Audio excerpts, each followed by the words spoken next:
Hello दोस्तों, नमस्कार। आप सभी के अपने चैनल बोर्ड एग्जाम में स्वागत है। आज हम केमिस्ट्री यानी रसायन शास्त्र का चैप्टर अम्ल, क्षार और लवण के बारे में पूरे विस्तार से पढ़ेंगे।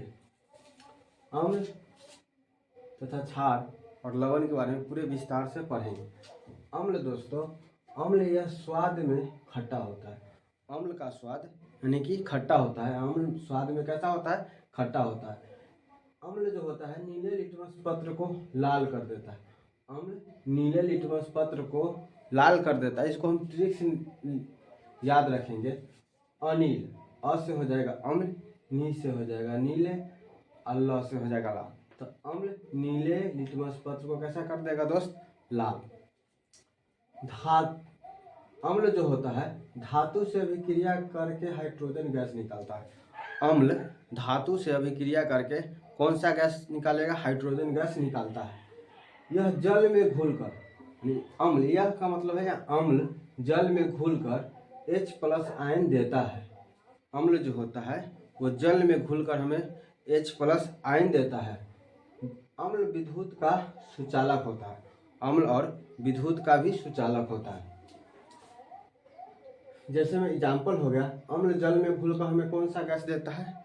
अम्ल जल में घुलकर हमें H+ आयन देता है। तो जैसे, और ये धातु से अभिक्रिया हाइड्रोजन गैस मुक्त करता है। तो Zn+H2SO4, Zn+H2SO4, ये Zn धातु हो गया और H2SO4 ये अम्ल हो गया, सल्फ्यूरिक अम्ल, और जिंक धातु हो गया। दोनों जिंक धातु से अभिक्रिया करेगा तो हमें क्या देगा? H+ आयन, यानी कि हाइड्रोजन गैस निकालेगा। तो ZnSO4+H2 यानी कि हाइड्रोजन गैस को बाहर निकालता है।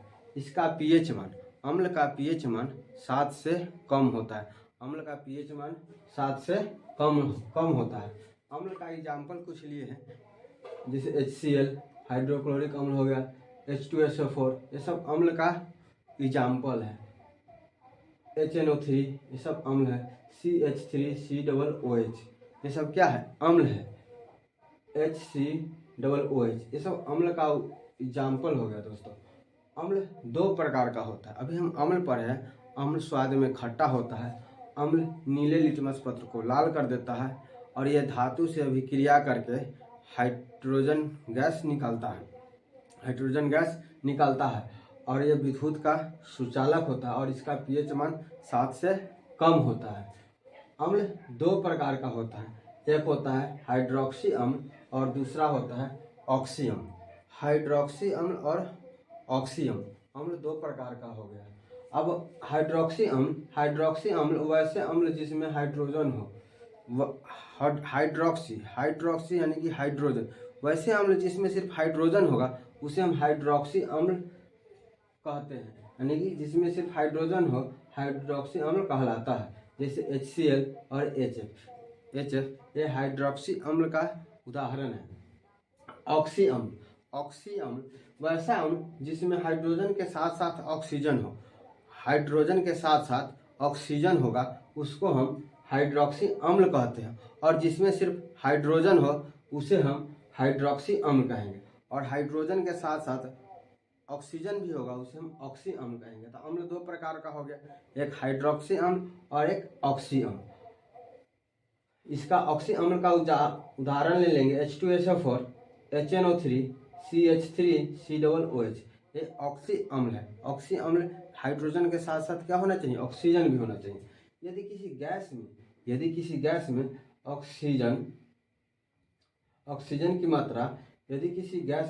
ऑक्सीजन की मात्रा 50% से अधिक हो तो गैस अम्लीय हो जाती है। और कोई गैस है दोस्तों, उसमें ऑक्सीजन की मात्रा अगर 50% से ज़्यादा होगा तो क्या हो जाएगा? अम्लीय हो जाता है। अगर 50% से ज़्यादा हो तभी वो अम्लीय होगा, अगर 50% हो तो वो अम्लीय नहीं होगा। कार्बन मोनोऑक्साइड जैसे CO उदासीन है क्योंकि इसमें 50% ऑक्सीजन है और 50% दूसरा गैस है। तो ये क्या होगा मेरा? यदि किसी गैस में ऑक्सीजन की मात्रा 50% अधिक हो तो यह क्या हो जाता है, अम्लीय। अगर 50% हो और 50% से कम हो तो अम्लीय नहीं होगा। कार्बन मोनोऑक्साइड जैसे CO उदासीन गैस है, क्योंकि इसमें ऑक्सीजन की मात्रा 50% से नहीं अधिक नहीं, क्योंकि इसमें ऑक्सीजन की मात्रा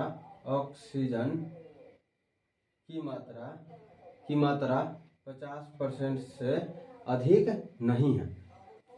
CO यानी कि कार्बन मोनोऑक्साइड जो गाड़ी के धुएं से निकलता है वो क्या हो जाएगा, उदासीन गैस हो जाएगा, क्योंकि उसमें ऑक्सीजन की मात्रा 50% से अधिक नहीं है। अगर अम्लीय होने के लिए उसमें ऑक्सीजन की मात्रा 50% से कितना होना चाहिए, अधिक। आर्हेनियन नामक एक विद्वान ने बताया कि अम्ल वे पदार्थ होते हैं जो जल में घुलकर H+ आयन देता है। अभी हम ऊपर पढ़े, अम्ल जो होता है जल में घुलकर H+ आयन प्रदान करता है। ब्रोस्टेट तथा लॉरी ने बताया कि अम्ल वे पदार्थ होते हैं जो प्रोटॉन प्रदान करते हैं। अम्ल वे पदार्थ होते हैं जो प्रोटॉन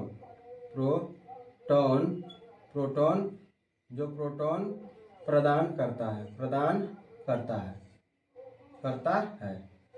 ब्रोस्टेट तथा लॉरी दो विद्वान थे, उन्होंने बताया कि अम्ल वे पदार्थ होते हैं जो क्या करते हैं, प्रोटॉन प्रदान करते हैं। और लुईस नामक तीसरा आदमी ने बताया कि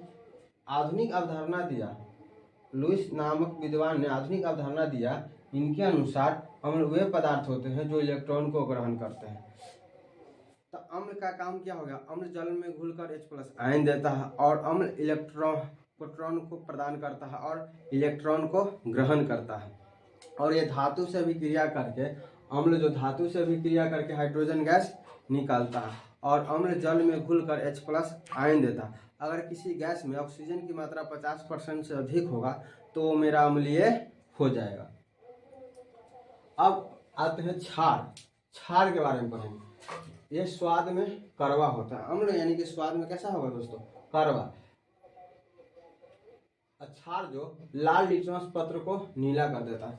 क्षार जो होता है स्वाद में कड़वा यानी कि तीखा होता है और ये लाल लिटमस पत्र को नीला कर देता है। और ये विद्युत का सुचालक होता है। जो क्षार होता है विद्युत का सुचालक कहने का मतलब इसमें से क्षार में से बिजली प्रवाहित कर जाएगा, यानी सुचालक है, उसको जाने देगा। यह जल से क्रिया करने के बाद हाइड्रोजन गैस प्रदान करता है। जो क्षार होता है यह जल से क्रिया करने के बाद हाइड्रोजन गैस प्रदान करता है और क्षार का pH मान, इसका pH मान 7 से अधिक होता है। जो क्षार होता है उसका pH मान 7 से अधिक होता है।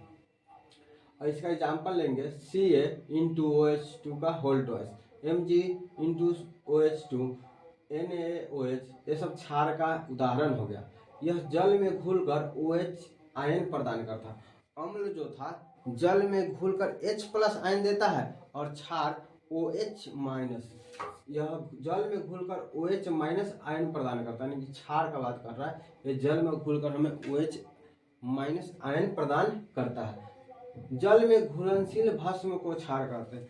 जो जल में घुलनशील भस्म होगा दोस्तों उसे हम क्षार कहते हैं। जो जल में घुलनशील भस्म होगा उसे हम क्षार कहते हैं।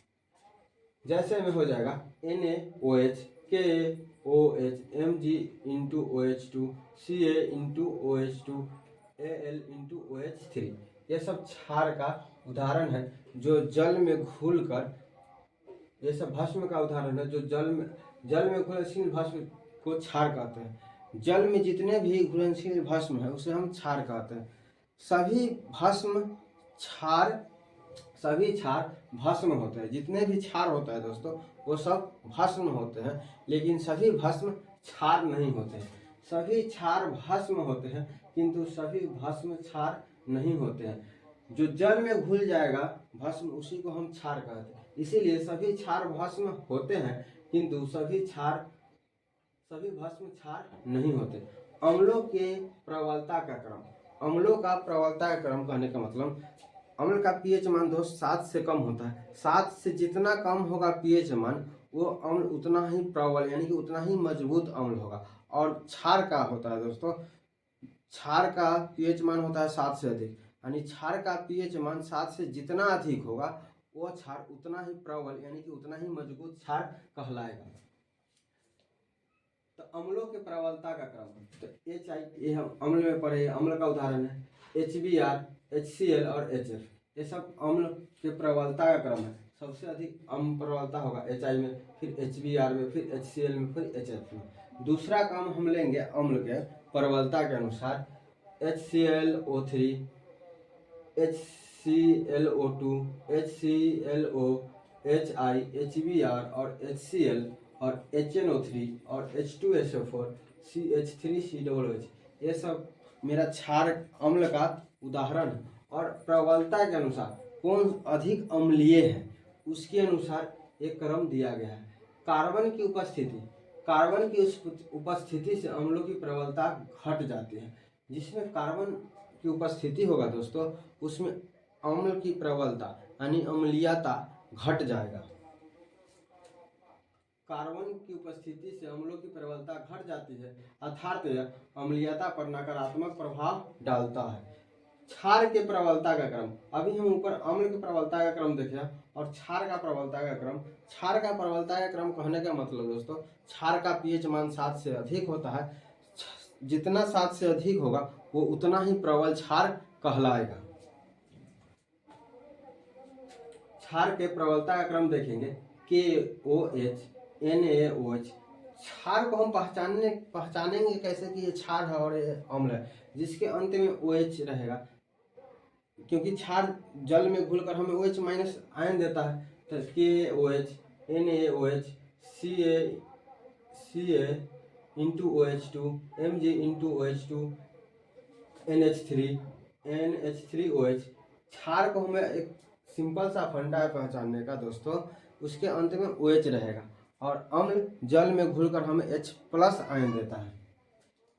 अब pH मान यानी कि pH स्केल, pH मान का मतलब होता है पावर ऑफ हाइड्रोजन, उसमें हाइड्रोजन का कितना पावर है, यानी कि pH का पूरा नाम हो गया पावर ऑफ हाइड्रोजन। pH मान, जो pH मान हम पढ़ते हैं उसकी खोज किया था सोरेनसन नामक वैज्ञानिक ने। pH की खोज सोरेनसन नामक विद्वान ने किया था। और pH स्केल, जो pH पैमाना होता है वो उस पे 0 से लेकर 14 तक अंक लिखा रहता है। जो pH की खोज किया था सोरेनसन नामक विद्वान ने, और pH स्केल यानी कि pH जो पैमाना है जिससे हम pH को मापते हैं, उस पर 0 से लेकर 14 तक नंबर लिखा रहता है। pH स्केल पर 0 से 14 तक अंक होते हैं। 7 से कम वाला पदार्थ, अभी बताएं 7 से कम रहेगा pH मान तो अम्लीय होगा, तो 7 से कम वाला पदार्थ अम्लीय होता है और 7 से अधिक pH वाला मान क्षारीय होता है। 7 से जितना अधिक होगा pH उतना क्षारीय होगा और 7 से जितना कम होगा उतना ही मजबूत अम्लीय होगा। 7 pH वाला पदार्थ उदासीन होता है। अगर pH मान किसी पदार्थ का 7 हो तो वो पदार्थ उदासीन हो जाएगा। वो पदार्थ क्या हो जाएगा? उदासीन। जिसका pH मान 7 रहेगा उसको हम बोलते हैं उदासीन। शुद्ध जल, वर्षा का जल के pH मान 7 होता है। जो शुद्ध जल होता है दोस्तों, हम लोग वर्षा को जल को शुद्ध जल कहते हैं, जिसका pH मान 7 होता है। लेकिन वर्षा जो बारिश ऊपर से आती है तो वायुमंडल में धूल कण होता है, वायुमंडल में धूल कण होता है और धूल कण उस पानी में मिल जाने के कारण उसका pH मान घट जाता है, उसके pH मान घट जाता है, जिसके कारण वो अम्लीय हो जाता है।